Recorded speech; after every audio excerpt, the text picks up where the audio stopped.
Welcome to Zoe Stories. The groom disappeared, so they made me the bride. It wasn't the first time my brother Ethan had left chaos in his wake, but it was the first time his antics had thrown me, Alex, directly into the line of fire.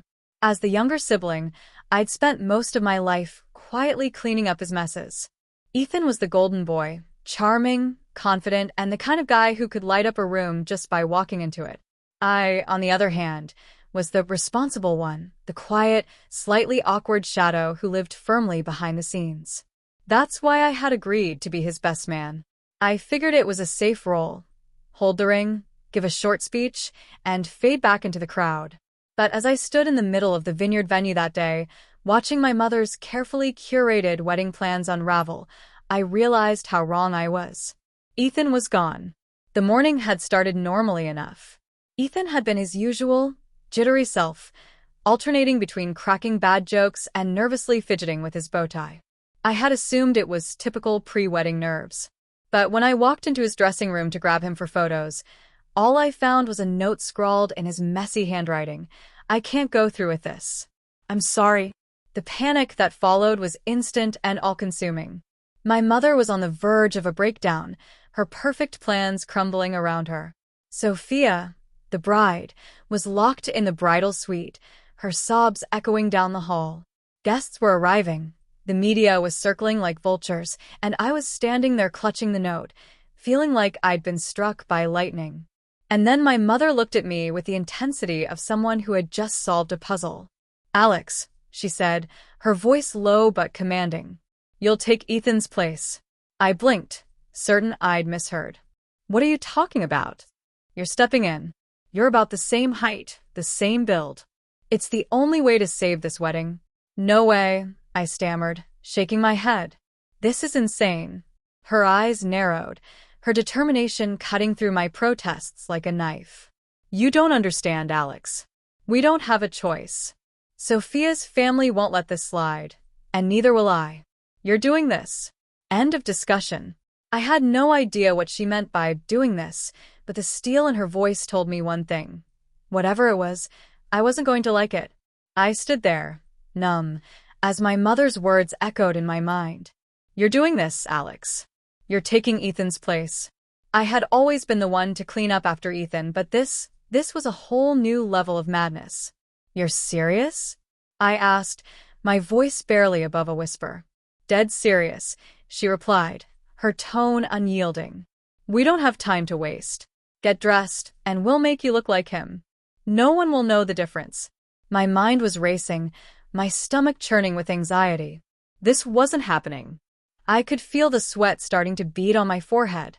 I glanced around the room, as if hoping someone, anyone, would step in and say, "This is crazy. Stop it now." But no one did. The wedding coordinator, who'd overheard, simply nodded grimly and handed me a glass of water. "You'll be fine," she said, though her voice was tight with the same nervous energy that was coursing through me. "You're Ethan's size. We can make you look like him. It'll all be okay." I wasn't so sure. But before I could voice my objections, my mother was already ushering me into a dressing room, where an army of stylists and seamstresses were waiting. "Hurry up," she barked, glancing at her watch.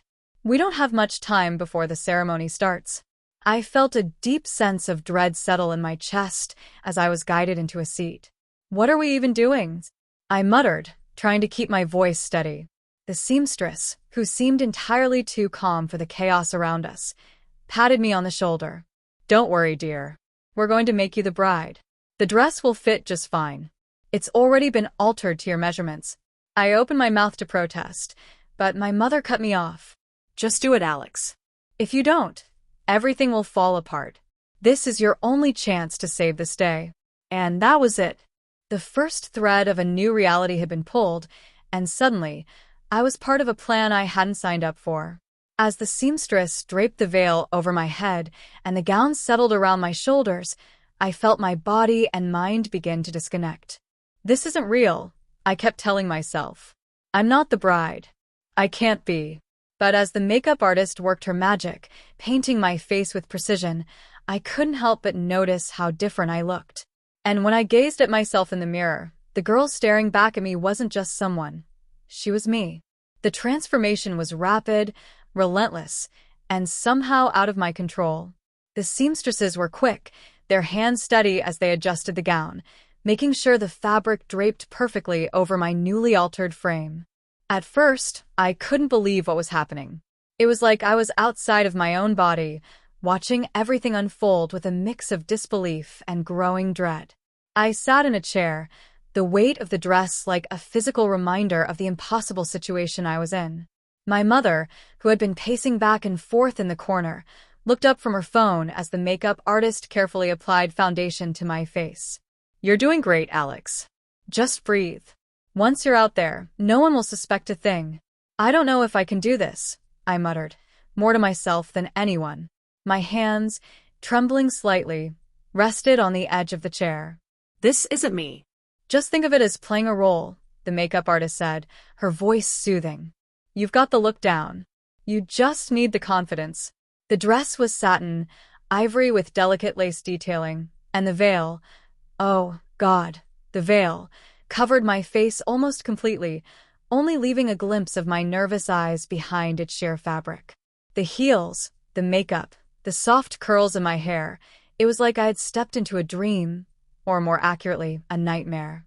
I wasn't even sure what I was supposed to feel at this point. Part of me wanted to rip everything off and run, but the other part, the part that feared my mother's wrath and the sheer weight of what was at stake, kept me still. "There's no turning back," my mother said, her voice no longer harsh but steady, like someone who knew exactly what had to be done. "Sophia's waiting. You have to be there. And you have to be perfect." Perfect. I glanced at my reflection in the mirror, but it didn't make sense. The person staring back at me wasn't me. She was someone else entirely.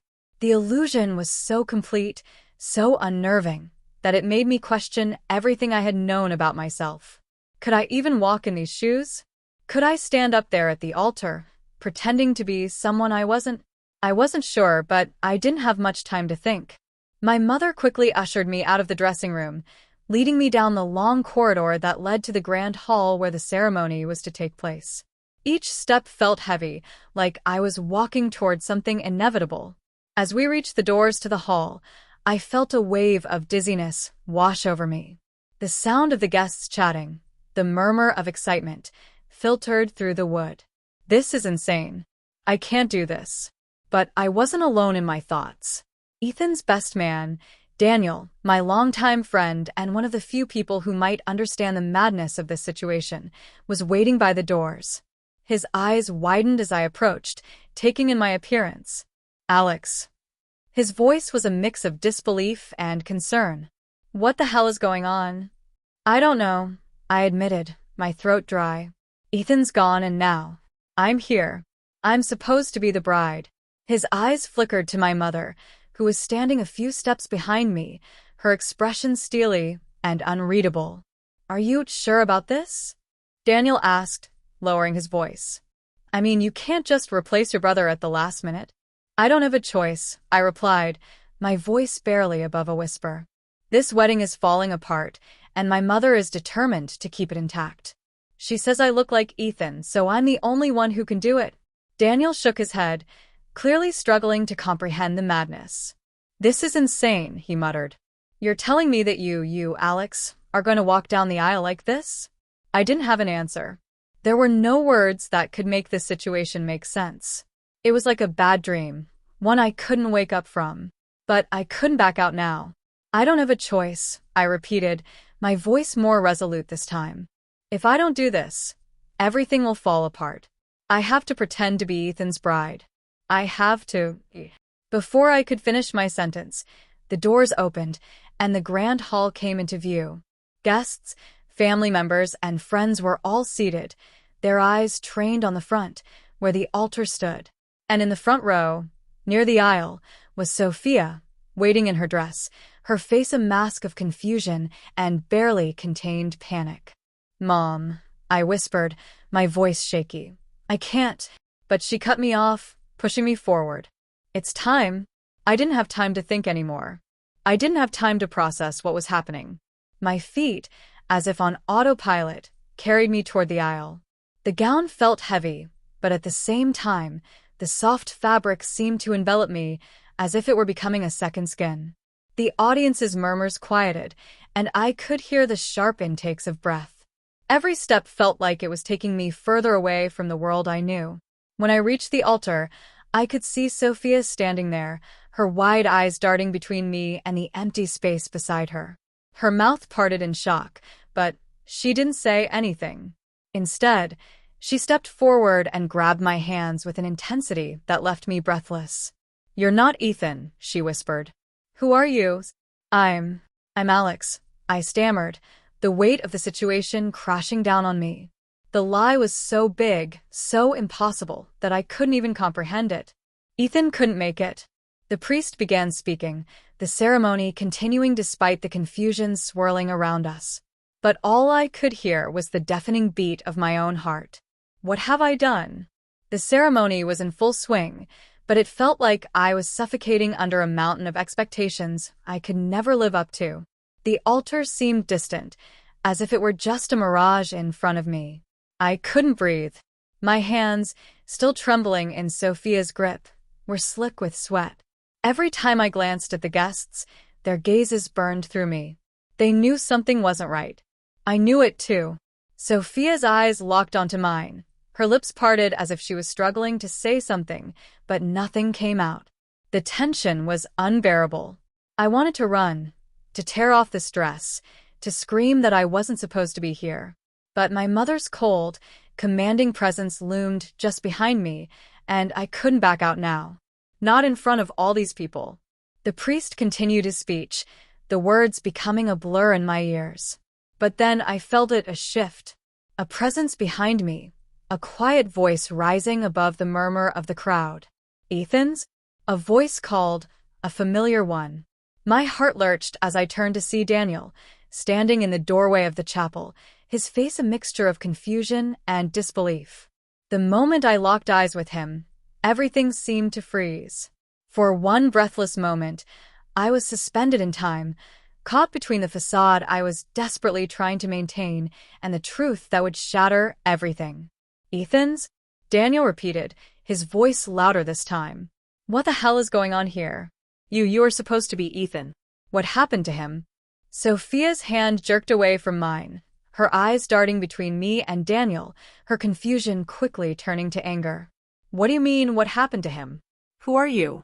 Why are you?" The entire room had gone silent, the whispers spreading like wildfire. My heart pounded painfully against my chest as I tried to come up with an explanation, but nothing came to mind.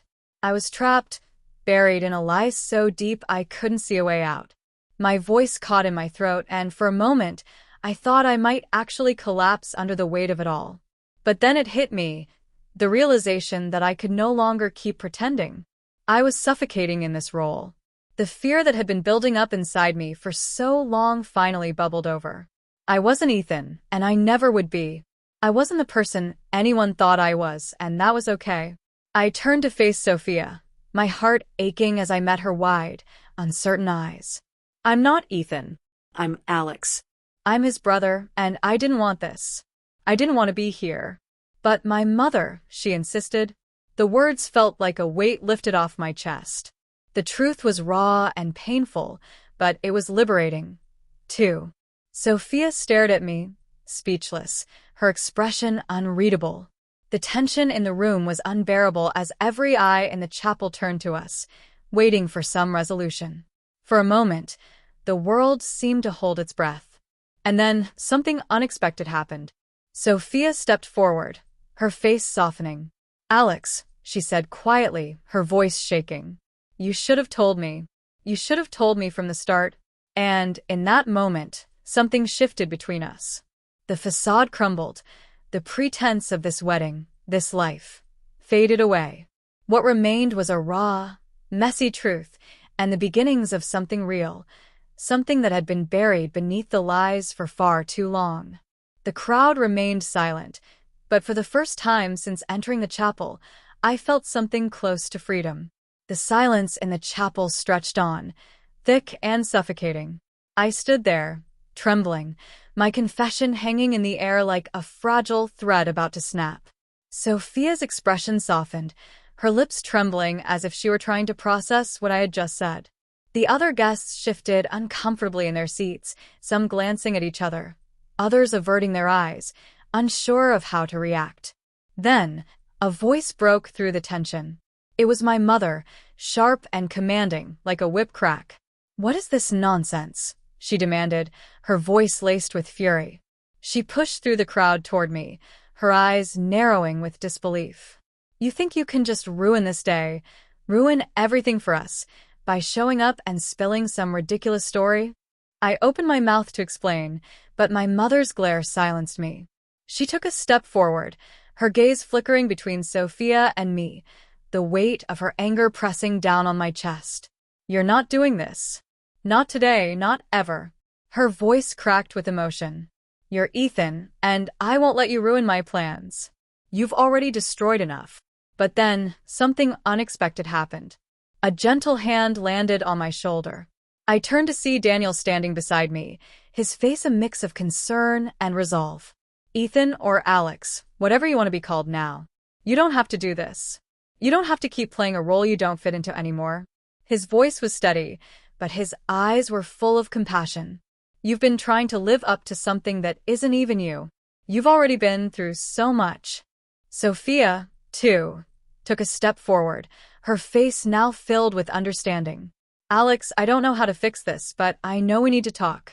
There's a lot we need to figure out." She hesitated before taking a deep breath. "But this is not the way you were meant to live. You deserve to be happy."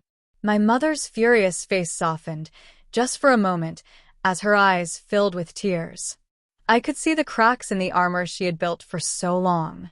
She wasn't as unbreakable as I had once thought. I swallowed hard. "I'm sorry, Mom," I said quietly, my voice shaking. "But I can't keep pretending. This isn't me. I'm done trying to be what you want." For the first time, the weight I had carried for so long seemed to ease. My mother didn't respond immediately.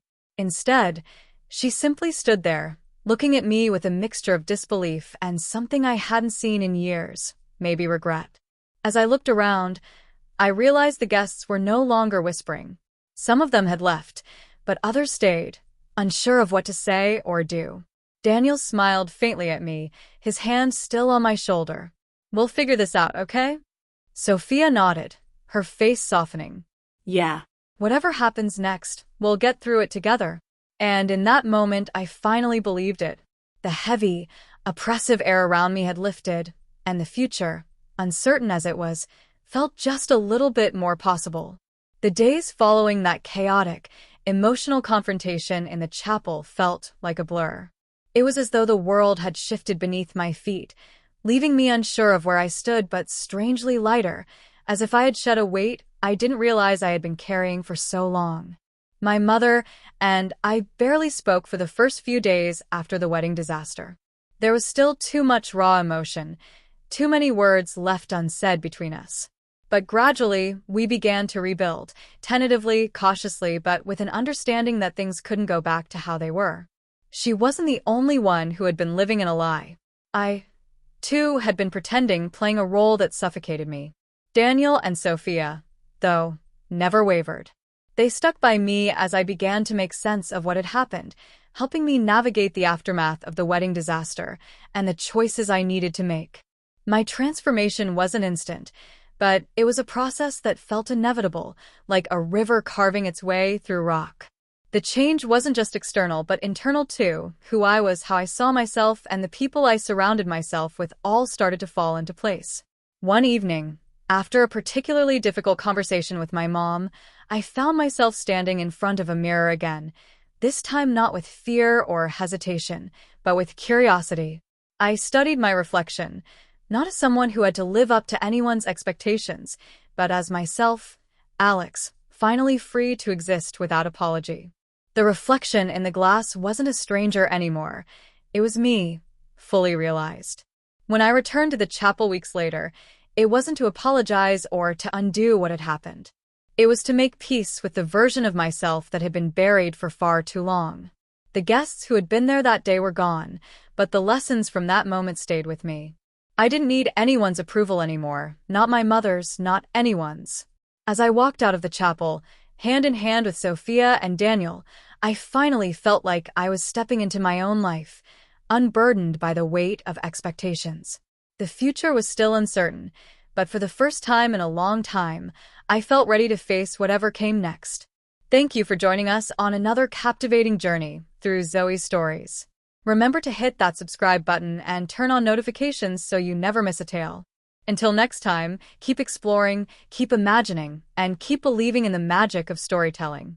See you in the next chapter.